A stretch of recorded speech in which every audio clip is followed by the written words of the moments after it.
So the build-up to the launch of Killing Floor 2's Halloween Update 2022 is at full speed. Tripwire has revealed the new Weekly Outbreak, the new map, the 4 new weapons coming for Halloween, and finally in franchise news, the Killing Floor IP along with Maneater, Red Orchestra, etc. and Tripwire Interactive itself have been sold to a major publisher. Hey guys, this is Chris with BMB Gaming. Welcome back, and I hope you're doing awesome today.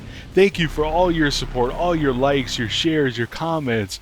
Definitely appreciate it. And if you're interested in Killing Floor 2 and Killing Floor 3, hopefully, along with the Callisto Protocol, Evil West, Atomic Heart, Stalker 2, hit that subscribe button for more content. So to start with, guys, this is going to be a lengthy video. However, there are chapters in here, so if you want to skip ahead to the 4 new weapons, the new map, etc., you can do that at any time. As far as the franchise news and Tripwire Interactive being sold, in the press release it says, Embracer Group enters into agreement to acquire Tripwire Interactive.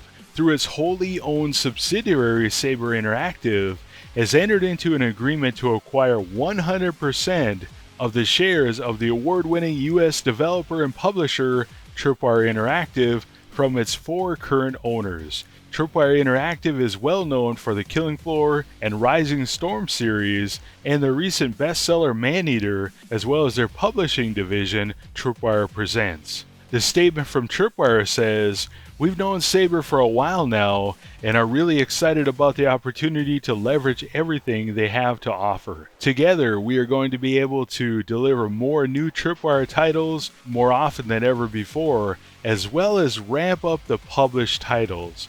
We look forward to creating a lot more great games that people will love to play," said Alan Wilson, co-founder and CEO of Tripwire Interactive.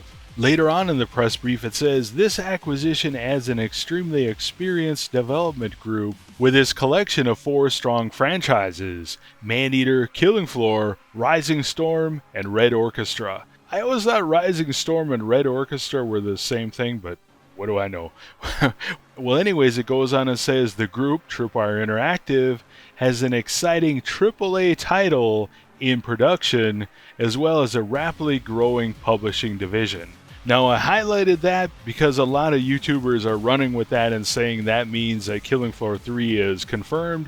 However, they have been hinting that the next Maneater wouldn't be DLC, it would actually be a Maneater 2, so potentially it could be another Red Orchestra, Killing Floor 3, or maybe a Maneater 2. Finally, in the press briefing it says, within the Embracer Group, Tripwire Interactive will operate as a subsidiary under the Saber Interactive Operation Group, so Saber Interactive calls the shots now. Finally, it says post-transaction business, so after they buy Tripwire Interactive, will remain as usual with the team focused on developing future projects. So it sounds like they're going to let them continue to develop the games they're working on instead of just breaking up the studio and having them work on, small little projects for other games.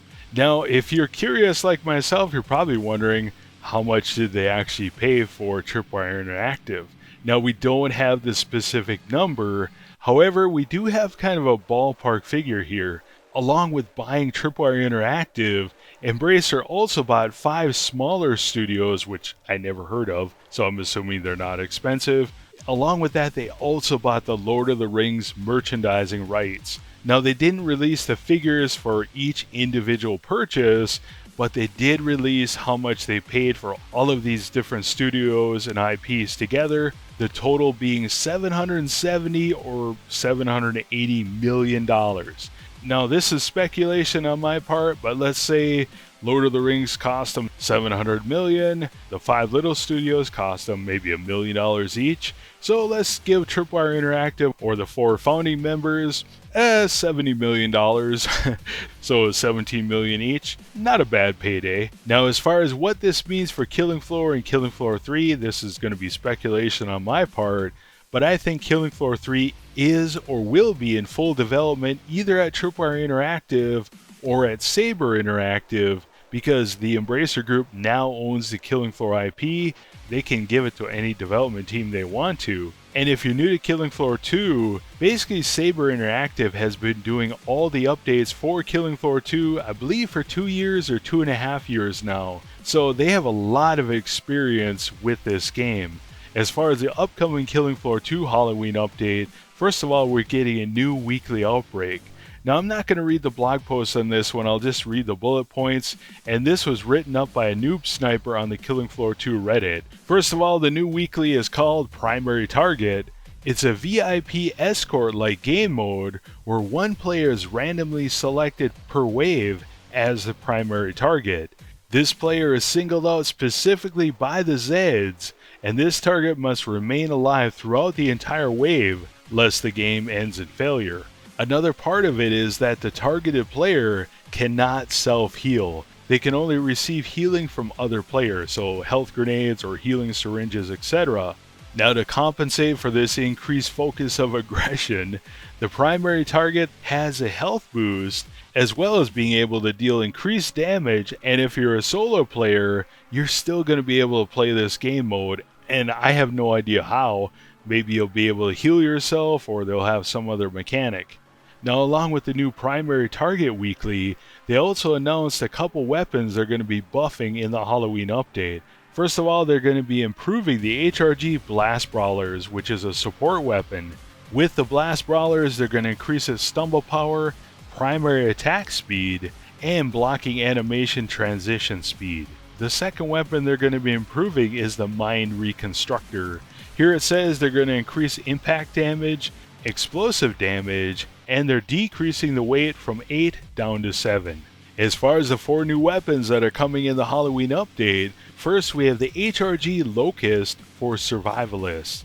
In the blog post it says, fire to send forth a hungry cloud of nanobots that damages, bleeds, and creates a toxic panic over time to all that dares to be in its path. Need to take out a group of baddies out quickly? Use the alt fire to auto-lock on multiple targets before releasing each shot in rapid succession. The invasive nanobots will spread from one affected Zed to others like a plague of locusts. So again, the HRG Locust is for Survivalist. Its primary fire fires a missile containing nanobots that deals damage over time on impact. Its alt fire allows auto-locking onto multiple targets and fires in rapid succession, basically like the Seeker 6. Finally, the nanobots' attacks can also spread from one Zed to another. The next new weapon is the HRG Dragon's Blaze, and it doesn't say who it's for, but hey, it's fire, so it's gotta be for Firebug, right? Well, anyways, in the blog post it says, the new HRG Dragon's Blaze will bring more boom and sizzle to the battlefield, combining the awesome stopping power of a giant shotgun with incendiary ammo for damage that is up to scale for even the largest threat. One of the challenges of this shotty will be managing its wide spread. So basically we're going to have to barrel stuff with this thing or get really close. It goes on and says that Mercs will have 2 fire patterns that will melt Zeds like butter. For a shot that sends the gun's pellets out in a vertical line, use the primary fire. When you have a crowd of small Zeds, use the alt fire for a horizontal pattern. So the HRG Dragon Blaze fires incendiary shells with a large pellet spread. Its primary fire adjusts the choke to fire pellets in a vertical pattern. The alt fire adjusts the choke to fire in a horizontal pattern. Now, to me, the alt fire and the primary fire should be switched around here, because the primary fire should be the horizontal pattern, which will be mainly what we'll be using because you'll be shooting small Zeds with this thing. And time will tell whether or not this vertical spread will actually be useful against Fleshpounds or Skrakes, or end up just annoying them and just, pissing off the snipers. The next new weapon is the Blood Sickle. In the blog post it says, like the Grim Reaper, death is your gift.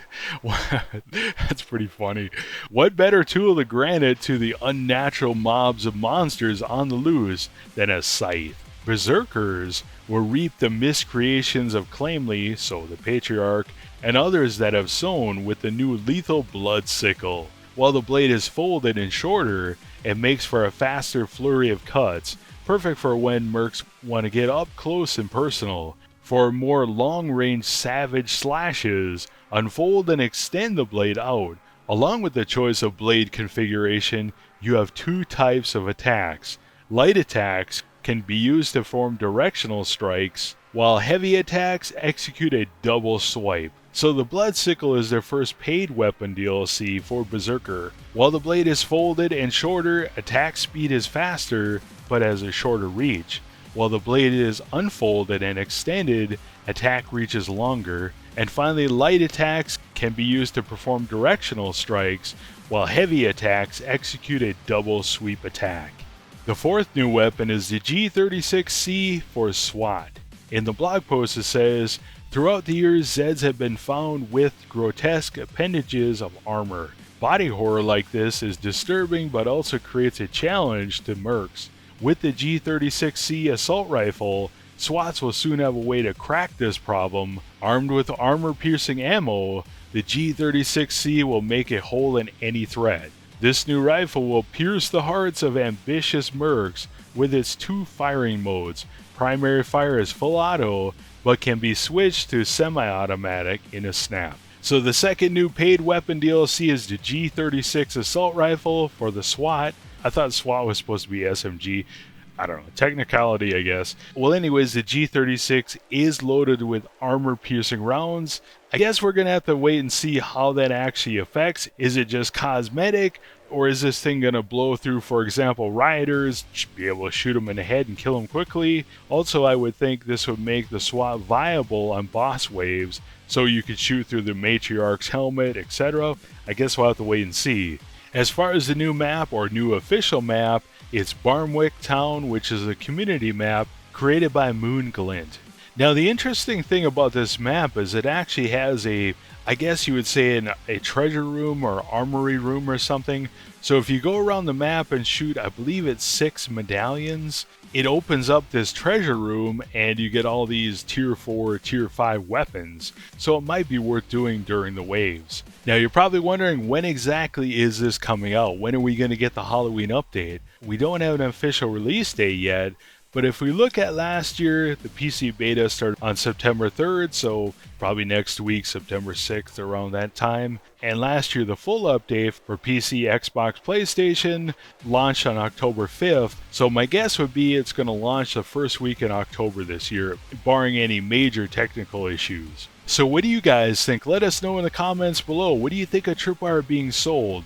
What do you think of the prospects of Killing Floor 3, Maneater 2? What do you think of the Halloween update this year? Let us know what you think. For me, the Halloween update looks like it's going to be a solid update this year. Personally, I love to see 2 maps with an update and, new maps. But 4 new weapons. Barmwick Town looks kind of cool. The treasure room idea I think is going to be fun. As far as Tripwire being sold or bought up by Embracer, I think it's overall a good thing. It seems like Tripwire was really struggling coming out with new games here. After Maneater, I don't think they really did anything. It looks like they're just basically farming themselves out to different developers like Chivalry, etc. And maybe they couldn't get the funding to do Killing Floor 3 or Maneater 2 or something, or find another exclusivity deal. Either way, obviously Embracer has tons of money, so they can fund Killing Floor 3, they can fund Maneater 2, and hopefully we'll get robust features with these games. Along with that, I'm hopeful that we'll also get better Killing Floor 2 updates, and they'll continue until we get a Killing Floor 3.